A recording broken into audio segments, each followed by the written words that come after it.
Bonjour à tous et bienvenue encore une fois à ce café à la fois, oui, autour de la parole de Dieu, de votre petit déjeuner, ou d'une pause café dans votre journée. Nous voulons permettre au Seigneur chaque jour de nous nourrir de sa parole. Que Dieu donc vous bénisse. Alors, rapidement, une question pour nous. Face à nos pourquoi, on en a parlé la dernière fois, comment réagissons-nous mais réfléchissons vraiment à cette question-là. Lorsque les choses ne vont pas comme on voudrait, je pense par exemple à un couple qui n'arrive pas à avoir des enfants, qui finalement après beaucoup d'essais même médicaux, après des années d'attente, enfin l'épouse tombe enceinte, mais voilà que au bout de quelques mois de grossesse, il y a une fausse couche. Seigneur, pourquoi? Pourquoi, Seigneur? Je pense à la personne qui peut-être est mutée par rapport à son travail et cela engendre le fait que toute la famille doit le suivre. Ils déménagent, ils vont à des centaines de kilomètres dans un endroit perdu et puis ils se retrouvent là. Mais voilà, heureusement qu'il y a encore le travail, sauf que finalement la boîte fait faillite et la famille est là, démunie, ils ont déménagé et il n'y a plus aucun poste correspondant à ce que l'homme venait de recevoir. Alors il va chercher et finalement il trouvera un travail, alors il n'y a pas de sous-métier, mais il trouvera un travail qui ne correspond plus du tout à ce que lui avait étudié, à ses compétences, à ses expériences, etc. Seigneur, pourquoi as-tu promis le meilleur pour au final nous donner le moins bon? Posons-nous la question, si nous l'avons déjà vécu, comment avons-nous réagi?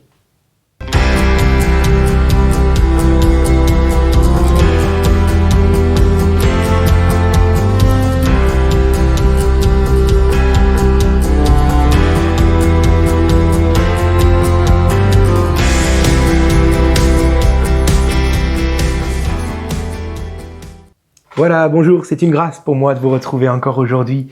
Alors, la question posée en introduction est un peu similaire à celle de la dernière fois, vous l'avez remarqué, on est dans la même thématique. Et on veut tenter ensemble d'approfondir la question toujours un peu plus. L'autre jour, nous avions vu combien il est nécessaire de ne plus nous arrêter sur les pourquoi, sur la cause de ce que nous vivons, mais de plutôt regarder sur le pourquoi. Quel est l'objectif que le Seigneur vise derrière tout ce que nous pouvons vivre et qui nous paraît être tellement injuste. Et aujourd'hui, tentons de nous arrêter justement sur l'objectif qu'avait le Seigneur dans ce temps d'esclavage qu'a vécu Israël en Égypte pendant, rappelez-vous quand même, 430 longues années. Alors, outre l'accomplissement des prophéties au sujet des exils que doivent connaître les Hébreux, et dont on a déjà parlé, il y a aussi une raison bien particulière au peuple qui vit l'exil. Et là, en ce qui concerne l'exil en Égypte, le peuple aussi a, si vous voulez, comme sa responsabilité au fait d'avoir été emmené en Égypte. Il y a une raison derrière tout cela. Mais au-delà de la cause, il y a un objectif que Dieu poursuit. Et tentons d'y voir un peu plus clair en ce qui concerne Israël. Qui sait, cela nous permettra peut-être d'y voir un peu plus clair pour nos propres vies. Du moins, c'est ma prière. Alors, quelles pourraient être les raisons qui ont poussé le Seigneur à demander à son peuple de venir en Égypte? Quels pourraient être donc les éléments de réponse que pourraient découvrir dans les écrits inspirés par Dieu les premiers Juifs qui reçoivent justement ce que Moïse a écrit de la part du Seigneur, qui reçoivent la Genèse et qui vont la lire et qui vont comprendre que c'est Dieu qui a voulu qu'ils aillent en Égypte et qui vont de fait se dire « Mais Seigneur, alors pourquoi t'as fait ça? Regarde comme on a souffert. Es-tu l'auteur de nos souffrances ?» Alors ils pourront trouver quelques indices par-ci par-là pour comprendre finalement ce que Dieu a réellement voulu faire. Tentons d'y voir plus clair ensemble. 3 réponses pour nous. Premièrement, une raison démographique. Je relis pour vous Genèse 46, verset 3e. Dieu dit donc à Jacob qui vient en Égypte, « Je suis Dieu, le Dieu de ton père. Ne crains point de descendre en Égypte, car là, je te ferai devenir une grande nation. » Une grande nation. Nous voyons au verset 26 de Genèse 46 que le nombre des personnes qui ont suivi Jacob pour se rendre en Égypte était de 70 hommes. 70 hommes. On va dire que c'est une très très grande famille, d'accord? Mais ce n'est pas non plus déjà une nation, on est d'accord?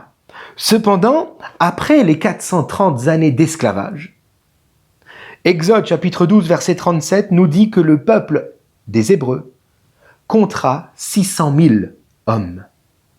Il y a donc eu multiplication, et pas juste fois 2, fois 3, il y a eu fois 8500. Alléluia. Et cette multiplication de 8500 fois plus aurait été impossible en Canaan. Impossible, parce que le pays de Canaan était d'ores et déjà beaucoup trop peuplé. Rappelez-vous qu'Abraham avait dû quitter déjà son neveu Lot, parce que les terres de Canaan ne leur permettaient pas de rester tous ensemble. Ils étaient déjà trop nombreux. Rappelez-vous que Abraham et Isaac étaient en conflit permanent avec leurs voisins au sujet d'affaires concernant des puits ou des pâtures. Il n'y avait pas assez de place et il y avait trop de monde déjà. Si Israël, donc le peuple des Juifs, était resté en Canaan, Israël était condamné à rester qu'une petite tribu. Mais parce qu'Israël va en Égypte, Israël peut réellement devenir ce que Dieu voulait, c'est-à-dire une grande nation. Dieu sait ce qu'il fait. Première raison donc, une raison démographique. Deuxième raison à cette déportation en Égypte, c'est que Dieu voulait une grande, certes, mais une grande quoi? Une grande nation. Une nation, vous l'avez compris, qui porte son nom.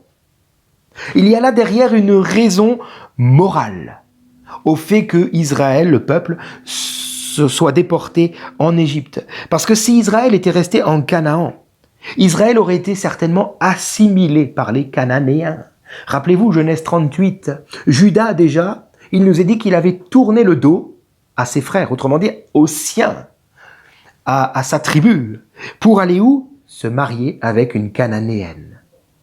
Et puis voilà qu'au chapitre 46 de Genèse, nous apprenons au verset 10e que Siméon a fait exactement pareil.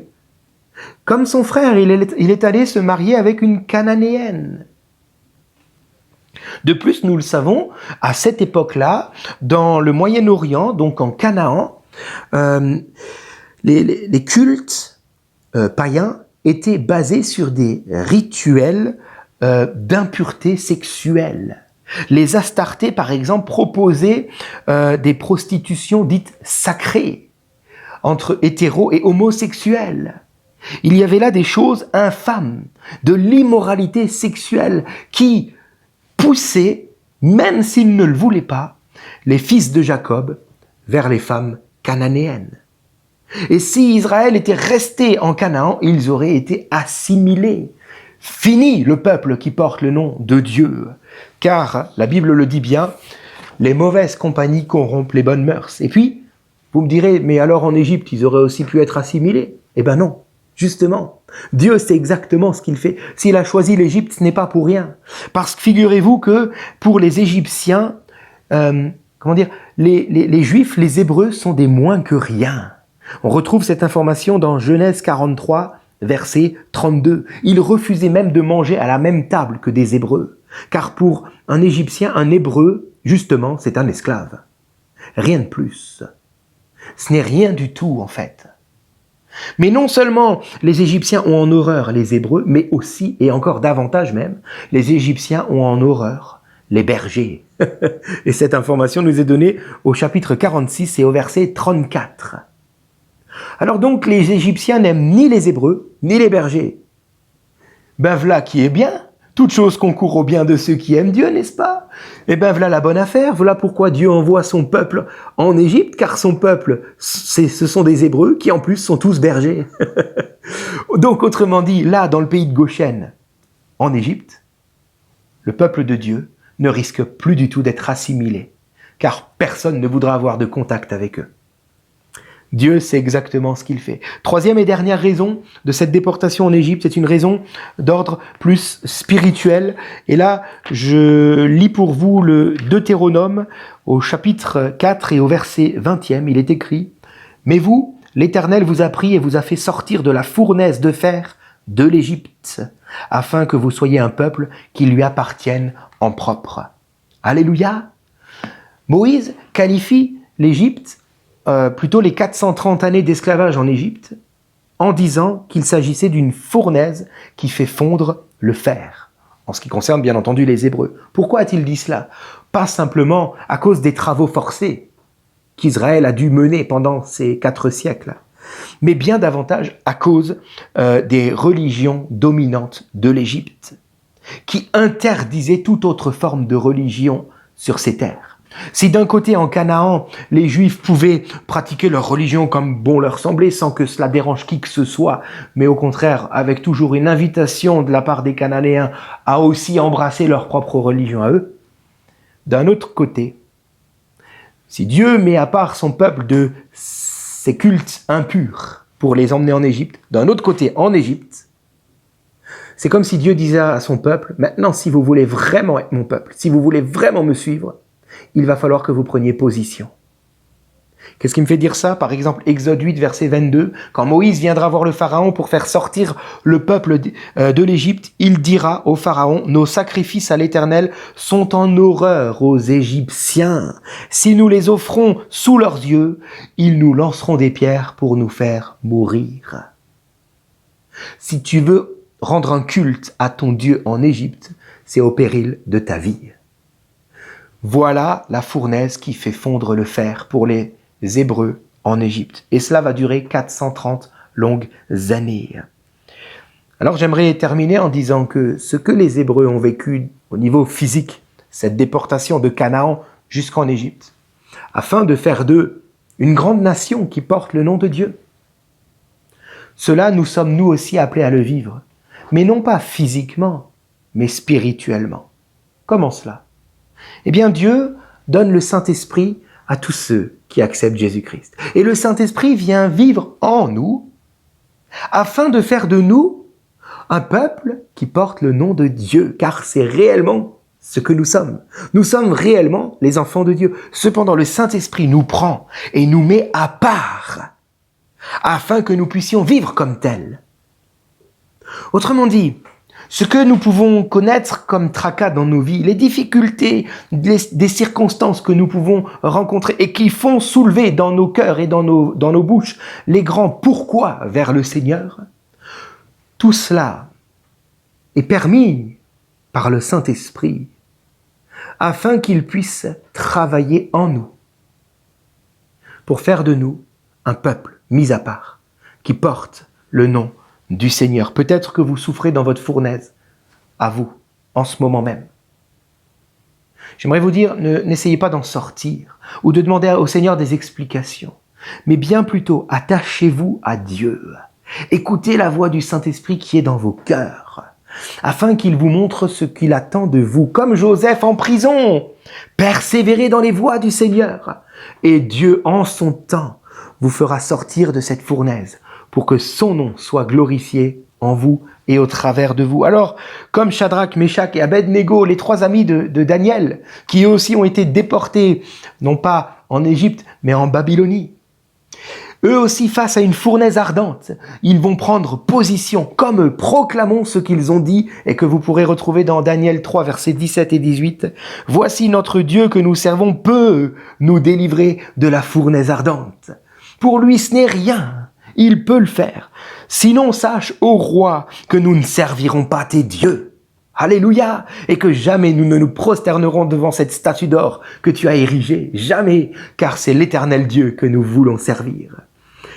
Dans tes pourquoi, n'oublie pas que Dieu ne te donnera pas de réponse. Du moins, pas tant que tu auras fait le choix d'être son peuple, mis à part pour lui. Alléluia. Je prie Seigneur pour te bénir et te remercier parce que tu n'as pas laissé le peuple juif sans réponse au pied du Sinaï. Tu lui as permis d'entendre que c'est toi qui as permis la déportation en Égypte, mais aussi tu lui as donné les éléments de réponse, à savoir la raison pour laquelle ils ont été déportés, c'est car il y a un objectif divin, c'est car il faut que ce peuple soit le peuple de Dieu. Qu'il soit suffisamment nombreux, qu'il soit mis à part des pensées de Canaan et de leur mauvais culte, et qu'ils aient pris position pour l'Éternel dans un peuple qui n'en veut pas, au milieu de ce peuple-là, afin qu'ensuite ils puissent entrer en Canaan avec Moïse. Voilà l'objectif que tu recherchais pour ton peuple. Seigneur, je te bénis parce qu'il y a toujours un objectif divin derrière nos fournaises. Je prie donc que tu nous aides à ne plus chercher la cause, mais à chercher à atteindre l'objectif maintenant, en collaborant avec ton esprit en nous. Merci Seigneur. Amen. Voilà, je vous donne rendez-vous la prochaine fois. Il y aura encore une autre raison au fait que tout cela aura duré quand même plus de 4 siècles. On en reparle la prochaine fois si vous voulez bien.